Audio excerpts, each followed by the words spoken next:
So guys, इतना दिन से जो ईरान में प्रोटेस्ट चल रहा था, इस प्रोटेस्ट को लेके हमारे देश के गोदी मीडिया का ये कहना है कि ईरान में महंगाई इतना ज्यादा हो चुका है कि महंगाई के मारे ईरान का लोग रोड पे आ चुका है और रोड पे आके ये प्रोटेस्ट कर रहा है कि ईरान का जो गवर्नमेंट है, ईरान का रिजिम चेंज किया जाए। और हमारे देश का कुछ अंधभक्त है, उनका ये कहना था कि ईरान का लड़कियों को आजादी नहीं है, ईरान का जो लड़की है वो लोगों को बहुत ज्यादा शोषण किया जा रहा है। तो ईरान का जो लड़की है वो लोग रोड पे आके प्रोटेस्ट कर रहा है और अपना बुर्का, अपना हिजाब उतार के फेंक रहा है। ये सब चीजों में, इन बातों में कितना सच्चाई है, हम लोग देखने की कोशिश करेंगे। पहले हम लोग ये देखने की कोशिश करेंगे कि ईरान में सच में कितना महंगाई है और ईरान का लोग महंगाई से कितना परेशान है। ये कोई एक इंडियन बंदा है जो ईरान में है, वो कोई शॉप में जाता है और शॉप में जाके कुछ सामान लेता है। पहले देखो, कहते हैं कि ईरान में महंगाई बहुत हो गई है, तो मैं शॉप में आया हूँ। मैंने जो है मैदा खरीदा है आधा किलो का, और मस्का लिया है, और साथ में अंडा लिया है, और ये अंडा है, और साथ में मैंने दूध लिया है। ये दूध जो है 3 किलो है। देखते हैं कितना बिल होता है और आप अंदाजा लगा सकते हैं कि ईरान में महंगाई कितनी है। मुझे कुछ लगा 396 तुमान हुआ है, और 1.4 से आप डिवाइड कर सकते हैं, आपको पता चल जाएगा कितना हुआ है। 282 रुपीज हुआ है। ईरान में पेट्रोल जो है 1.5। आप लोगों को समझ में आया कि ईरान में कितना महंगाई है। देखो, ये इंडियन बंदा है, ईरान शॉप में जाता है और क्या लेता है? आधा लीटर मैदा। आधा लीटर मैदा इंडिया के हिसाब से कितने का आता है? सोचो आप, 25 रुपया का आएगा। और फिर क्या लेता है? एक मस्का लेता है। वो जो मस्का का पैकेट है ना, वो इंडिया में कम से कम 50 रुपया का आएगा। और क्या लेता है? अंडा लेता है। अंडा कम से कम 12 अंडा होगा। 1 डजन अंडा अगर इंडिया में आप खरीदने जाओगे तो 8 रुपया के हिसाब से 96 रुपीज होता है। और क्या लेता है? ये बंदा 3 लीटर दूध लेता है। 3 लीटर दूध अगर आप इंडिया में खरीदने जाओगे तो कितने का आएगा? 3 लीटर दूध अगर इंडिया में खरीदने जाओगे 70 रुपए के हिसाब से 210 रुपया आएगा। टोटल कितना होता है? 381। और वो बंदा ने जो जितने में खरीदा, कितना बताया? इंडियन रुपीज के हिसाब से 281। तो यहां पे इतना सामान अगर आप इंडिया में खरीदने जाओगे तो 100 रुपया और एक्स्ट्रा आपको देना पड़ेगा। आप ही डिसाइड करो कि इंडिया ज्यादा महंगाई है और ईरान में ज्यादा महंगाई है, कहां पे ज्यादा महंगाई है? ये आप लोगों को समझ में आ गया। और सबसे बड़ी बात है भाई, ईरान में इंडिया के हिसाब से 1.5 रुपीज, 1.5 रुपया लीटर पेट्रोल आता है। और अगर आप ब्लैक में खरीदने जाओगे तो 5 रुपया लीटर आता है।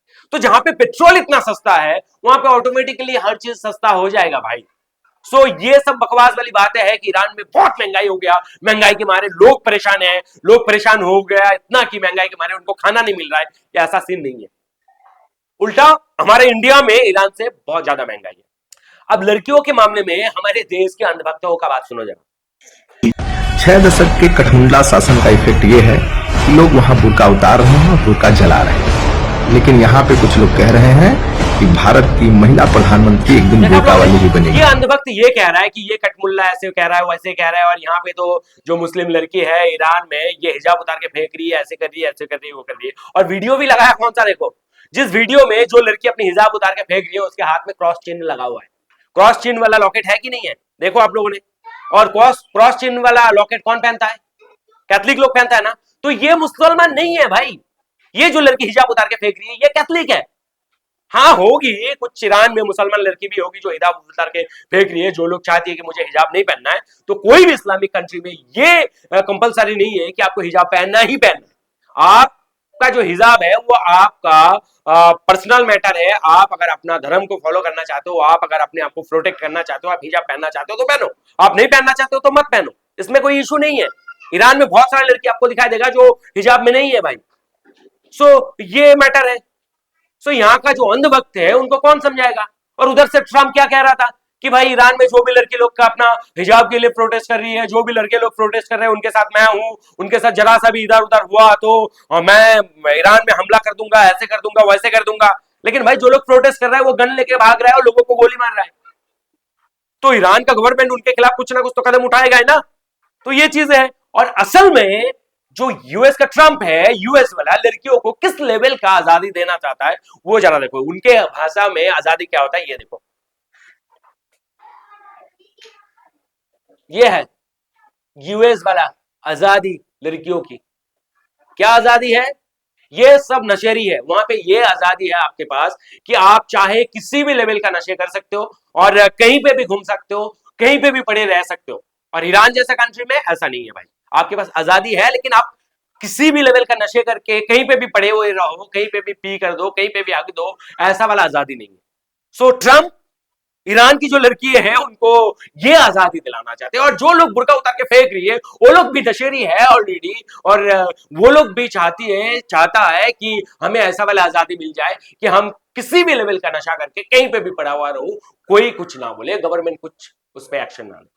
लेकिन ईरान जैसे कंट्री में ऐसा नहीं हो सकता, ऐसे पॉसिबल नहीं है। अगर ऐसे हो जाए तो आगे का जो नस्ल है वो कहां जाएगा फिर सोचो। ये यूएस का वीडियो देखो जरा, ये यूएस जैसी जगह में है भाई, जहां पे लड़कियों को 100% 100% आजादी है। तो ये आजादी तो लड़की लड़का किसी को भी नहीं मिलना चाहिए कि आप भाई किसी भी लेवल का नशे करो और कहीं पे भी घूमते रहो। और ये देखो ट्रेन में कैसे सू कर रहा है ये बंदा, नशे में है। और एक वीडियो आप लोगों को दिखाऊंगा तो आप शॉक्ड हो जाओगे। यूएस में एक लड़की नशे के हालत में रोड में पड़ी हुई रहती है और वो प्रेग्नेंट रहती है, और वहां पे उसकी डिलीवरी होती है, और पुलिस जाके देखता है जो उसका बच्चा जो डिलीवरी होता है वो बच्चा लड़की की बॉडी से आधा बाहर आ चुका है और आधा लड़की की बॉडी के अंदर है, और लड़की को कोई होश नहीं कि मेरे साथ क्या हो रहा है, मेरा पेट में जो बच्चा है वो आज डिलीवरी होने वाला है, वो सब चीजों से कोई मतलब नहीं है, उसको होश ही नहीं है, इस लेवल पे नशे में है। और इस लेवल पे नशे में है तो मुझे नहीं लगता इसका कोई पति है या फिर फैमिली है, उन लोगों का क्या है। अगर इस लेवल पे ऐसे सिचुएशन में कोई अगर प्रेग्नेंट रहती है लड़की, उनके हस्बैंड, उनके फैमिली, उनके ससुर सास, वो लोग कितना उसके खिदमत करते हैं आप लोगों को पता है। सो मुझे नहीं लगता ये मतलब किस लेवल का चीजें चल रहा है। सो आप लोग अगर ऐसे कहते हो कि भाई ईरान के लड़कियों को आजादी नहीं मिल रहा है, सो भाई मैं तो कहूंगा इस लेवल का ऐसे जो आजादी यूएस में, अमेरिका में चल रहा है लड़कियों के पास है, ऐसा आजादी हमारे मुस्लिम लड़कियों को बिल्कुल नहीं चाहिए। अगर किसी को इस लेवल का आजादी चाहिए होता है सो वो मुसलमान है या कोई भी किसी भी गॉड को या भगवान को मानता है बोल के मुझे नहीं लगता है। सो ये सब चीजों को देख के आप लोगों को क्या लगता है ईरान में इतना जो हंगामा हो रहा है, प्रोटेस्ट हो रहा है, ये क्या वजह से हो रहा है? देखो आप लोगों को जानकारी के लिए बता दूं, इजराइल एक ऐसा कंट्री है जो पूरा वर्ल्ड में दादागिरी दिखाता है कि वो ये कहता है कि मैं सबका बाप हूं, और उसके साथ ट्रंप तो है ही। और इजराइल को अपनी औकात दिखाने वाला वाहिद एक बंदा है, वो है आयतुल्ला खामनेई। एक ही कंट्री है, वो है ईरान। सो ये लोग बाहर से हमला करके तो ईरान का कुछ उखाड़ नहीं पा रहा है। इससे पहले भी आप लोगों ने देखा 12 दिन का जो जंग हुआ था इजराइल के साथ, इजराइल फिर नतमस्तक होके ये कहा कि माय बाप माफ करो, सीज फायर कर लो। सो ये लोग चाह रहा है कि भाई हम बाहर से इन पे हमला करके तो कुछ कर नहीं सकते, तो वहीं पे अंदर ही अंदर पूरा इतना लोगों को पैसा खिलाओ, इतना पैसा खिलाओ कि वो लोग अपने सरकार के खिलाफ आवाज उठाए, और हमारा जो एजेंसी है बाहर का वो एजेंसी ईरान में घुसाओ और उनसे ऐसे हंगामा मचाओ ताकि ईरान का रिजिम चेंज हो जाए, ईरान का सरकार चेंज हो जाए, और ये बंदा ये बंदा को ईरान का सुप्रीम लीडर बनाया जाए। ये बंदा तो पहले से ही भाई इजराइल का टट्टू बना हुआ है, इजराइल का गुलाम बना हुआ है। सो ये बंदा अगर ईरान का सुप्रीम लीडर बन गया तो ये तो इजराइल के हिसाब से नेतन्याहू और ट्रंप के हिसाब से उठेगा बैठेगा, जो कहेगा ये वही करेगा। सो ये कोशिश था ट्रंप और इजराइल का। अगर अभी भी किसी को समझ में नहीं आ रहा है तो आपसे बड़ा बेवकूफ कोई नहीं है।